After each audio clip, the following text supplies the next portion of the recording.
La Antártida.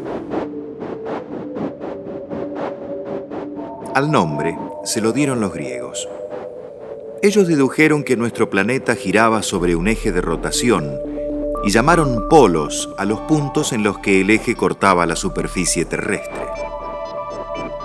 Al polo norte lo llamaron Ártico, por la estrella que brilla sobre él, que pertenece a la constelación de la Osa Menor.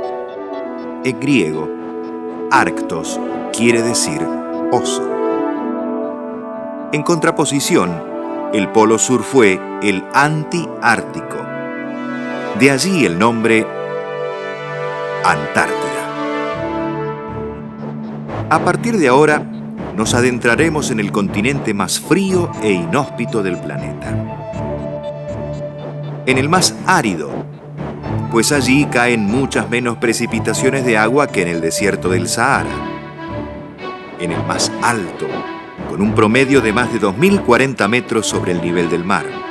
Visitaremos más de 14 millones de kilómetros cuadrados cubiertos de hielo y nieve, de un continente que es en superficie más grande que Europa, la mitad de África, un tercio de Asia y casi tan grande como América del Norte o América del Sur. Entraremos en el silencioso reino de las tormentas, de las sombras prolongadas, del frío solitario. Pero también seremos testigos de fenómenos luminosos de extraordinaria belleza como la aurora polar, un espectáculo lumínico fascinante que se estira en forma de arcos y cortinas a lo largo del cielo y que muchas veces abarca todo el horizonte. Necesitaremos prepararnos con la ropa y el equipamiento adecuados. Desde el año 94, los perros polares fueron retirados para proteger la fauna autóctona, así que ya no podremos contar con ellos.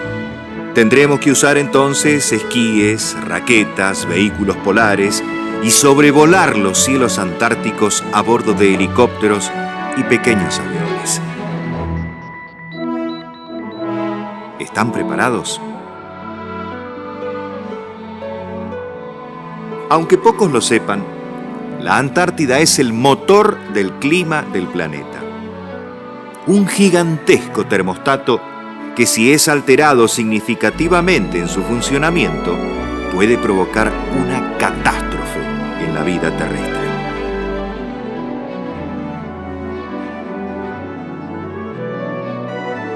La comunidad científica internacional, conocedora de esto, ha comprometido grandes esfuerzos en la organización del Cuarto Año Polar Internacional durante los años 2007 y 2008. Más de 50 países, entre ellos la Argentina con una gran participación en proyectos de investigación. Más de 10.000 científicos y técnicos y los medios tecnológicos más avanzados impulsarán esta gran maratón de investigaciones científicas en los polos, la más importante de la historia, para saber cómo pueden reaccionar con el calentamiento global y cómo pueden influir los fenómenos que están ocurriendo en el futuro de la vida en el planeta.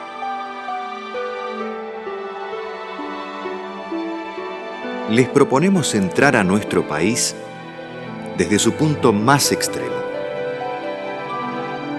desde el Polo Sur, y conocer a sus habitantes autóctonos y las actividades de quienes entramos en calidad de invitados de la naturaleza. Nosotros, los seres humanos. El frío extremo de la Antártida, que llega en algunos puntos a más de 77 grados bajo cero, hace prácticamente imposible toda forma de vida autóctona en lo profundo del continente. Hasta allí, solo se ha aventurado el ser humano, venciendo el más hostil de los climas. Solo un puñado de hombres han llegado hasta el Polo Sur. Entre ellos, 2 expediciones argentinas.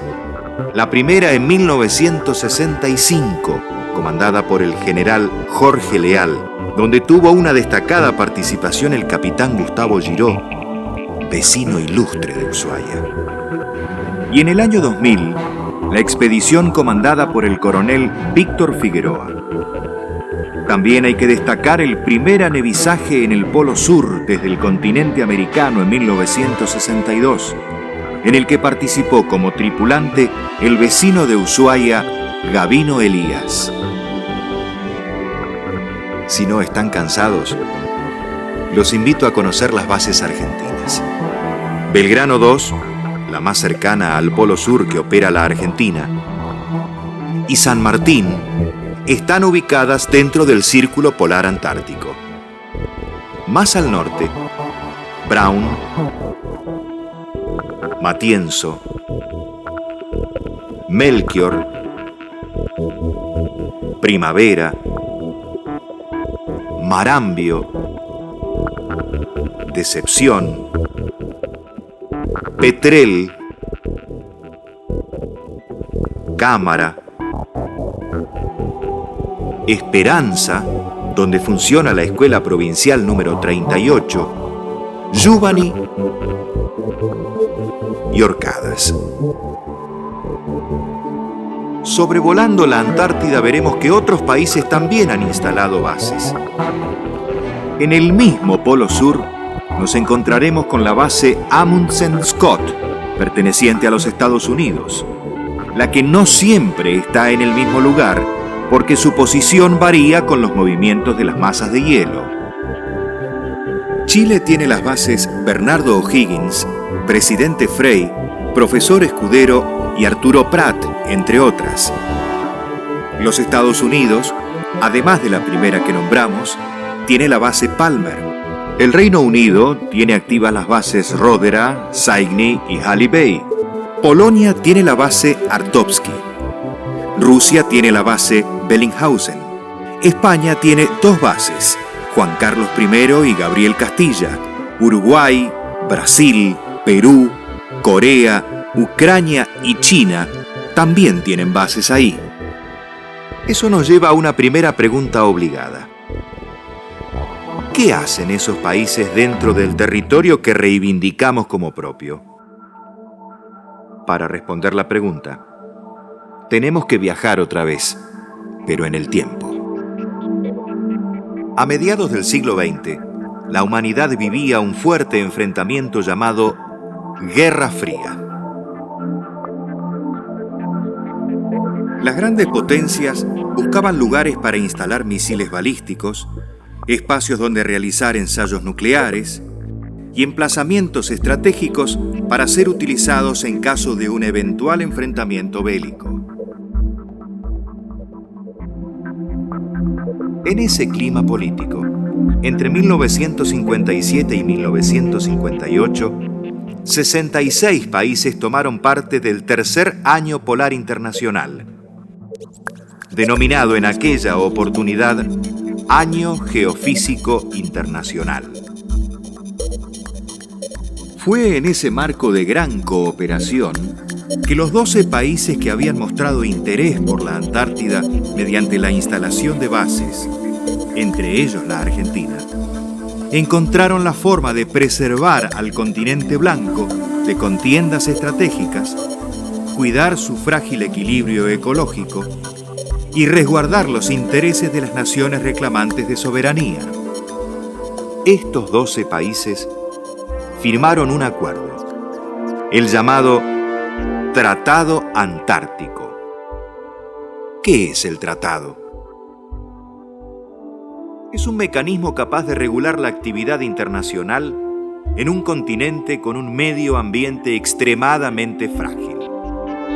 Pero seguramente uno de los mayores méritos ha sido el de mantener la concordia y la cooperación dentro del Tratado Antártico, incluso entre países que estaban en conflicto. Lo más importante del Tratado Antártico puede resumirse en los siguientes puntos: utilización para fines pacíficos, libertad de investigación científica, cooperación e intercambio internacional y la consagración del continente antártico como zona no nuclear. Mientras el Tratado Antártico esté vigente, queda restringido el ejercicio de soberanía. La pieza clave y fundamental del Tratado Antártico es el artículo 4. El artículo 4 establece que en ningún caso los países miembros renuncian a los reclamos de soberanía hechos valer antes de la firma del tratado, ni a los fundamentos y los títulos presentados. También nos dice que nada de lo que se haga durante la vigencia del tratado servirá para generar nuevos derechos ni para fundamentar nuevos reclamos de soberanía. Para decirlo de otra manera, no importa cuántas bases se instalen o actividades se realicen después de 1959, porque nada de eso servirá para pretender soberanía sobre la Antártida. Esto explica por qué otros países han podido y podrán instalarse en el sector que reivindicamos como nuestro, sin que esto afecte en absoluto los derechos argentinos. Y explica también por qué la Argentina colabora activamente con países que desarrollan actividad científica dentro del sector reclamado, sin que ello implique perjuicio alguno. A esta altura del relato, ustedes podrán preguntarse también ¿por qué la Argentina reclama soberanía? Existen fundamentos contundentes. Hay que tener en cuenta la continuidad y contigüidad geográfica, así como los títulos hereditarios, es decir, la herencia de España.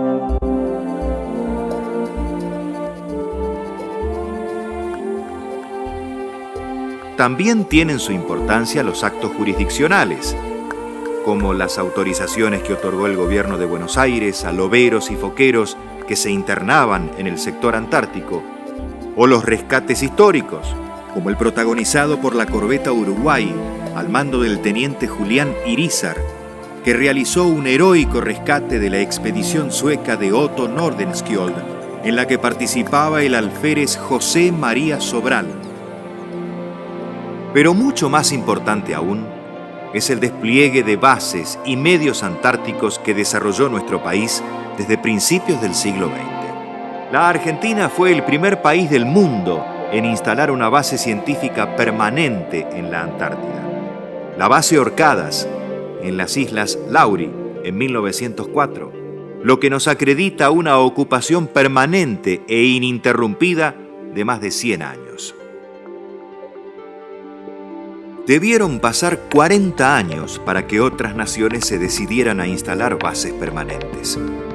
El protagonismo antártico argentino se manifiesta claramente también con la adquisición y puesta en operaciones del primer rompehielos que operó en aguas antárticas en la década del 50, el rompehielos General San Martín. Aquí es muy importante señalar que los fundamentos argentinos no se basan solo en hechos simbólicos, como el haber descubierto, haber plantado una bandera o haberla sobrevolado por primera vez. La razón argentina se basa precisamente en lo más importante para legitimar derechos, que es la capacidad de soberanizar el suelo reivindicado. Es decir, haber hecho ocupación concreta y efectiva del territorio y los espacios comprendidos en el sector antártico argentino. ¿Pero es esto suficiente a la hora de reclamar lo que reivindicamos como propio? Es muy importante, pero no concluyente. La humanidad tiene muchos intereses en el continente blanco, y en especial las grandes potencias. Intereses económicos y estratégicos sobre el uso de sus riquezas. ¿Quiénes tendrán entonces derechos a la utilización de tales riquezas? ¿Y de qué modo? La respuesta es incierta y constituye un gran desafío para la República Argentina y una preocupación muy cercana a los intereses de la Tierra del Fuego. En la actualidad son 46 las naciones que integran el sistema del Tratado Antártico. 7 de esas naciones reclaman soberanía sobre la Antártida. Entre ellas, 3 que superponen sus reclamos: Argentina, Chile y el Reino Unido. Pero el resto de los países no reconoce ninguno de tales reclamos. El Tratado Antártico es, entonces, como muy bien se lo definiera, un gran acuerdo dentro del desacuerdo. Cautela los reclamos de soberanía y a la vez consigue un extraordinario clima de cooperación y convivencia internacional para la investigación científica.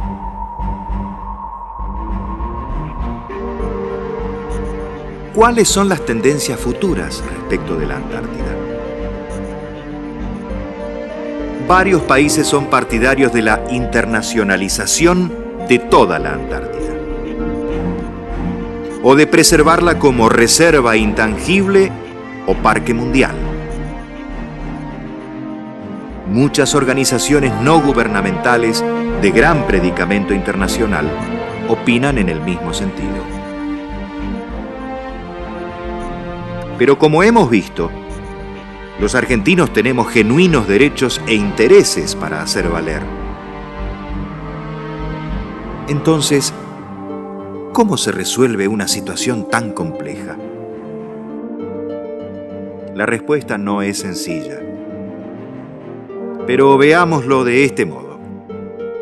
Como el Tratado Antártico tiene vigencia indefinida, es decir, que no tiene una fecha de finalización establecida, pero en algún momento tendrá un desenlace, les proponemos viajar una vez más en el tiempo. Y presten mucha atención, porque son ustedes los que tendrán la responsabilidad de actuar. Supongamos que el futuro de la Antártida se vuelve a tratar en el año 2048. Hagamos un ejercicio de imaginación y ubiquémonos entonces en ese año. Imaginemos que en vez de un curso de una escuela, son parte de la delegación argentina que va a negociar el futuro jurisdiccional de la Antártida. La primera pregunta es: ¿cómo deberían llegar a esa negociación? La respuesta es obvia. Con los mejores jugadores, como se diría en el fútbol, perfectamente entrenados para defender nuestros derechos e intereses. Tengan en cuenta que los demás países también pondrán lo mejor que tienen y todo su potencial de negociación para hacer valer sus intereses. Algo a favor, si lo sabemos aprovechar, es que tenemos tiempo. Tenemos un tiempo más que valioso para preparar un excelente seleccionado de negociadores. Y nuestra condición de país genuinamente antártico, con una emblemática comunidad circumpolar como Tierra del Fuego, con lazos de pertenencia y familiaridad con el continente blanco que no muchos países tienen, nos da ciertas ventajas. Ventajas que tenemos que aprovechar en forma inteligente.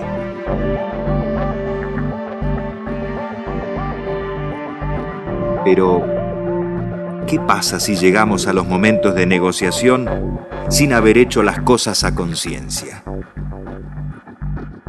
Es decir, ¿qué pasa si los que hoy como adultos tenemos la responsabilidad de gestión desperdiciamos un tiempo valioso, tomamos decisiones equivocadas y les dejamos a ustedes una pesada carga de malos precedentes? Seguramente tal debilidad será usada para neutralizar o desacreditar la posición argentina, que como ya hemos visto, tiene sólidos fundamentos. Por eso, no basta solo con poner los jugadores más habilidosos en la cancha, sino que tenemos que hacer un inteligente y perseverante trabajo previo de preparación. Los que hoy somos adultos, tenemos que diseñar y desarrollar una estrategia a largo plazo que les permita a ustedes llegar en condiciones óptimas a los momentos decisivos, evitando caer en las declamaciones altisonantes o en invertir esfuerzos en actividades que no contribuyan a fortalecer la posición argentina. Prestigio, predicamento, influencia, liderazgo son los objetivos que debemos perseguir incansablemente durante este tiempo. Esos son factores esenciales como plataforma ideal a la hora de hacer valer nuestros derechos e intereses en cualquier instancia de negociación. Y a ello está abocada la política antártica argentina, a través de la Cancillería como organismo rector de la política exterior argentina y de la Dirección Nacional del Antártico como institución madre de la Argentina en materia polar, con el aporte del Ministerio de Defensa, a través del Comando Conjunto Antártico como brazo logístico de la actividad antártica nacional. Y a esos objetivos debemos contribuir activamente desde Tierra del Fuego y desde cada rincón del país. Hemos sobrevolado la Antártida y la hemos caminado. Hemos viajado en el tiempo. Ahora viajemos desde el continente blanco hasta nuestra isla grande de Tierra del Fuego. Es un viaje mucho más corto que el que se debe realizar para llegar desde la Antártida hasta Australia y Nueva Zelanda. Sin embargo, las puertas de entrada de esos países obtienen importantes ganancias y generan muchos puestos de trabajo calificados, ofreciendo bienes y servicios especializados a muchas expediciones que tienen como destino el continente blanco. ¿Por qué no aprovechar entonces a nuestro favor la cercanía con la Antártida? Todas las bases y actividades antárticas necesitan bienes y servicios para funcionar. Nosotros sabemos que Tierra del Fuego es el punto más cercano y conveniente para abastecerlos. La Antártida es un gigantesco laboratorio natural del planeta y cada vez más países u organizaciones científicas se verán tentados de realizar investigaciones en ella.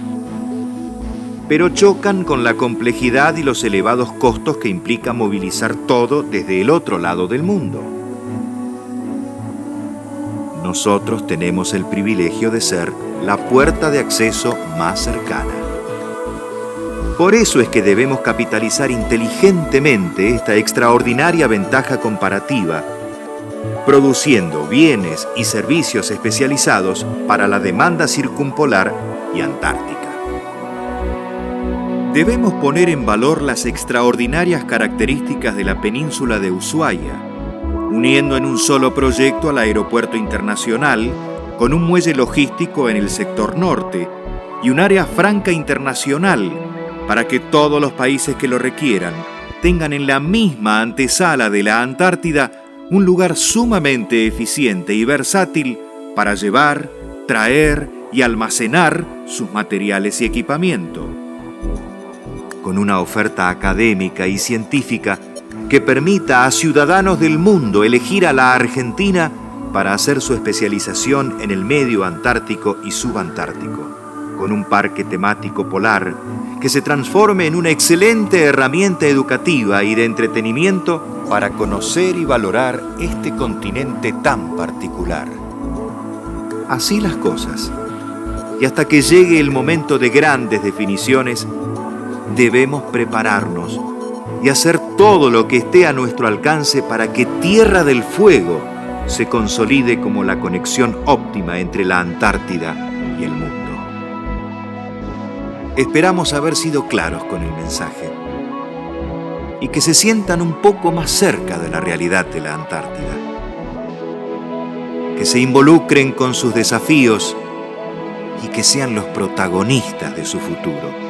como científicos, diplomáticos o políticos, como empresarios proveedores de servicios e insumos a la creciente actividad antártica internacional, como auxiliares logísticos o a través de muchas otras actividades y oficios de gran utilidad.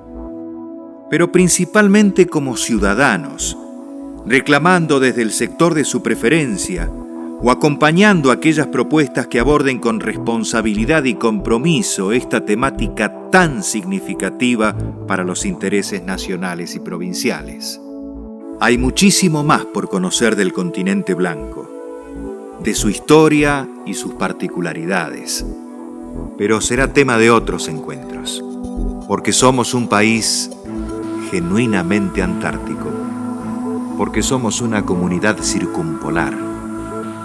Es un compromiso, es una responsabilidad.